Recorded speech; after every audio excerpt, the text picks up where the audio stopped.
Hi, I'm Rich Brown, Senior Editor for CNET.com. Today we're going to take a look at the Alienware Aurora. So this is a configurable high-end gaming PC, but this model costs about $2,600.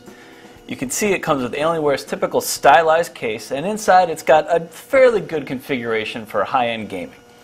Taking a look at the outside of the case briefly, you can see there's sort of like an angled, armored appearance to the front.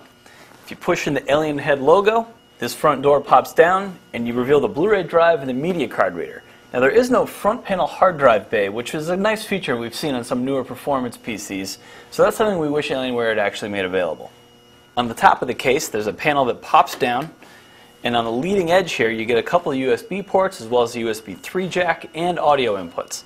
Now unique to Alienware PCs is what it calls the Alien FX lighting configurator. If you go to the software, you can see there's a little app that lets you control 4 different lighting zones around the outside of the system. You've got 2 on the side, 1 in the Alien Head up here, and 1 down underneath. Now with the software, you can set the lights to over 100,000 different color combinations. You can make them blink and pulse. You can even tie them to let you know when you have a new email. Now no other vendor we know of offers such a feature, and it certainly makes this system unique. That said, it is a little bit gimmicky, so we'd probably trade that for some better performance. Now, on the back of the Alienware, you get a whole bunch of ports, and that's great to see. So you get 2 different kinds of digital audio outputs up here on the top, as well as the standard set of 7.1 analog jacks down at the bottom. For data, you have a lot of options. You have 6 standard USB jacks, 2 USB 3 inputs, as well as a FireWire out. Down here in the video cards, you've got a lot of options. You've got 2 DVIs, an HDMI, as well as a variety of mini DisplayPort outputs. Getting inside the Alienware case is easy enough. You flip this latch up top, the panel drops down and slides right off. You'll notice the inside of the case is segmented into different zones. That's a feature we've seen before, and it's semi-useful. It seems like it's a good way to sort of get your bearings inside the case when you open it up. Up here you have the CPU with Alienware's custom liquid cooling hardware. Now the chip is actually an Intel Core i7-2600K CPU. That's the latest Sandy Bridge version of Intel's CPU family, and it is overclocked up to 3.9 gigahertz. Now that's actually a pretty modest overclock, and there are many other vendors in the boutique PC space that will go up to above 4 gigahertz for basically the same price. There's also not that much memory in the system for its price. You get 4 gigs of RAM over here when we're used to seeing 8 gigs in this price range. Now that is 1866 megahertz RAM, so it is a little bit faster than normal, but still we'd probably rather have more of it.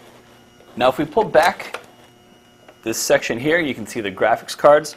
It's 2 AMD Radeon HD 6950 cards. Now for this price range, those are solid and you can get great performance in this PC. That's one thing we'll say, is that it definitely doesn't lag on our 3D tests. Now in this section you can see there's the power supply down here, and there's a map kind of describing the hard drive layout. So you get 4 hard drive bays, and there's actually 2 mechanical hard drives installed. Total 3 terabytes of performance.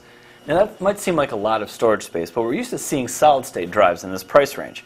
For a system like this, we would definitely appreciate having that option, but in order to add an SSD to this system, Alienware wants you to pay an extra $900. That price is disproportionate to other gaming desktops out there, so that's something we'd also like to see Alienware improve.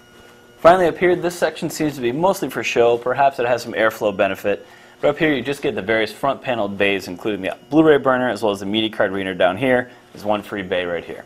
Overall, this is a pretty unique looking system, and it has some interesting features in its lighting, some of its case front elements, and elsewhere. But we still wish it had better performance and more flexible configuration options. If you're really into the idea of a stylized gaming PC, you may want to consider the Alienware. Otherwise, you can get a better deal from a number of other boutique game PC vendors. So I'm Rich Brown, this is the Alienware Aurora.